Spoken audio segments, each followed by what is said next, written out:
Siapakah mereka? Jumpa lagi dengan channel cerita Mbah Gung.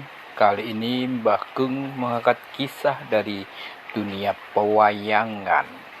Sumber cerita dari albumkisahwayang.blogspot.com. Begini kisahnya.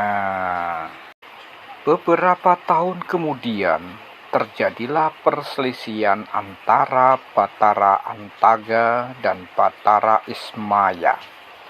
Mereka berdua sama-sama merasa berhak menjadi ahli waris Sang Hyang Tunggal. Batara Antaga sebagai anak tertua merasa yang paling berhak naik tahta. Namun hal itu dibantah oleh Batara Ismaya yang mengetahui sejarah leluhur bahwa Sang Nurrasa dulu menunjuk Sang Hyang Wenang sebagai ahli waris, padahal Sang Hyang Dharmajaka lebih tua. Kedua kakak beradik itu lalu bertarung adu kesaktian. Namun keduanya sama-sama kuat sehingga sulit menentukan siapa yang menang dan siapa yang kalah. Akhirnya mereka pun memanggil Batara Manikmaya untuk menjadi saksi dan memberikan penilaian yang adil terhadap persaingan tersebut. Batara Manikmaya lalu mengusulkan supaya Batara Antaga dan Batara Ismaya menelan gunung ke dalam perut dan mengeluarkannya melalui dubur. Dengan cara ini dapat diketahui siapa yang lebih sakti dan siapa yang lebih pintar. Keduanya pun setuju. Batara Antaga yang mula-mula memilih salah satu gunung di pegunungan Himalaya, kemudian berusaha menelannya dalam sekali lahap. Setelah berusaha sekuat tenaga, gunung tersebut pun masuk ke dalam perut Batara Antaga, namun tidak bisa keluar. Karena tadi ia telah memaksakan diri melahap gunung, maka mulutnya kini menjadi robek dan lebar. Matanya pun melotot besar, serta tubuhnya menjadi bulat dan gemuk. Batara Ismaya maju dan memilih sebuah gunung yang lebih besar. Dengan sabar dan telaten ia memakan gunung itu perlahan-lahan hingga semua masuk ke dalam perutnya setelah beberapa hari. Namun ia juga tidak mampu mengeluarkannya melalui dubur.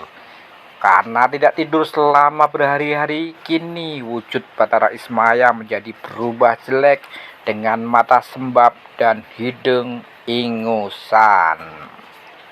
Selain itu, karena gunung yang ditelannya lebih besar daripada yang ditelan Batara Antaga, akibatnya tubuhnya pun menjadi lebih gemuk dan lebih bulat daripada sang kakak.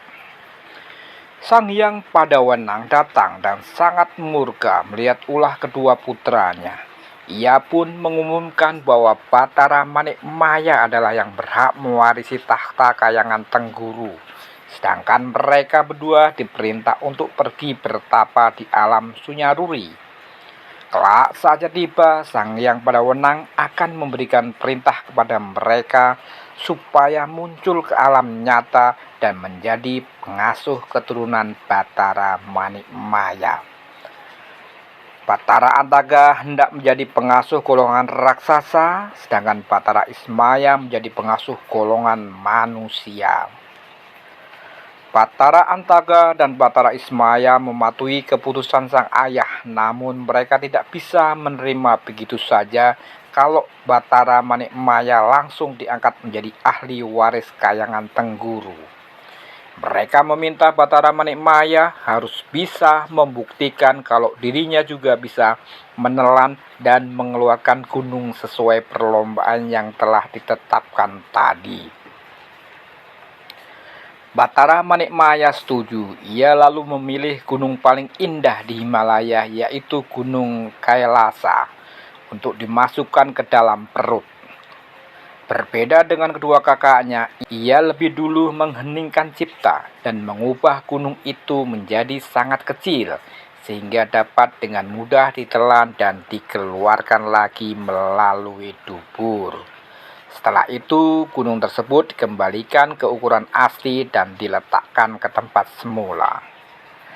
Batara Antaga dan Batara Ismaya mengakui kepandaian dan kesaktian Batara Manikmaya, dan mereka pun merelakan tahta Kayangan Tengguru menjadi milik si adik bungsu. Namun Batara Ismaya mengeluhkan wujudnya yang telah berubah menjadi buruk rupa, sehingga mustahil ada wanita yang sudi menjadi istrinya. Padahal Sang Hyang Padawenang dulu pernah meramalkan bahwa ia kelak akan memiliki 10 anak. Sang Hyang Padawenang menjawab bahwa urusan jodoh itu sudah diatur oleh Tuhan Yang Maha Kuasa. Jelek atau tampan bukanlah ukuran untuk mendapatkan jodoh. Usai berkata demikian, ia lantas mendatangkan seorang wanita yang tidak lain adalah keponakannya sendiri, yaitu Dewi Senggani, putri Sang Hyang Hening. Wanita inilah yang ditakdirkan menjadi jodoh Batara Ismaya. Melihat kedua kakaknya telah berubah menjadi buruk rupa, tiba-tiba timbul sifat sombong dalam diri Batara Manikmaya yang merasa paling tampan dibanding mereka berdua. Sang Hyang Padawenang prihatin mendengar kesombongan itu.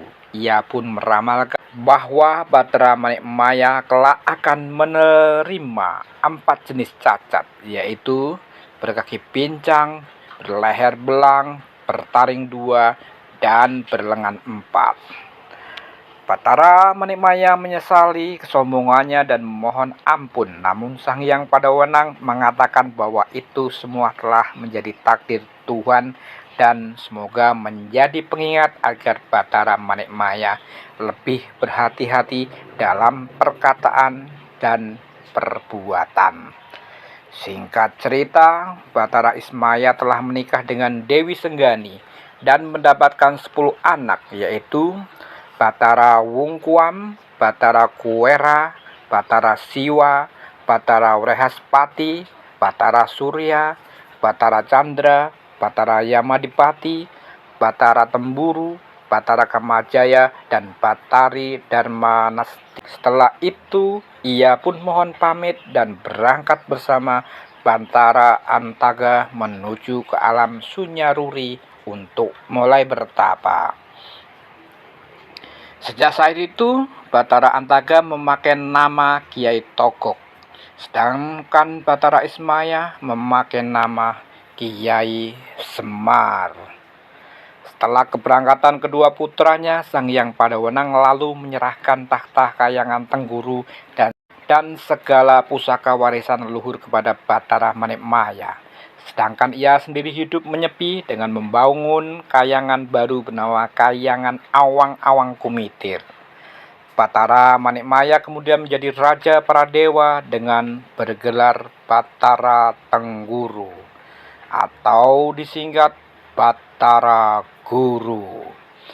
Demikianlah kisah asal-usul dari Togok, Semar, dan Batara Guru.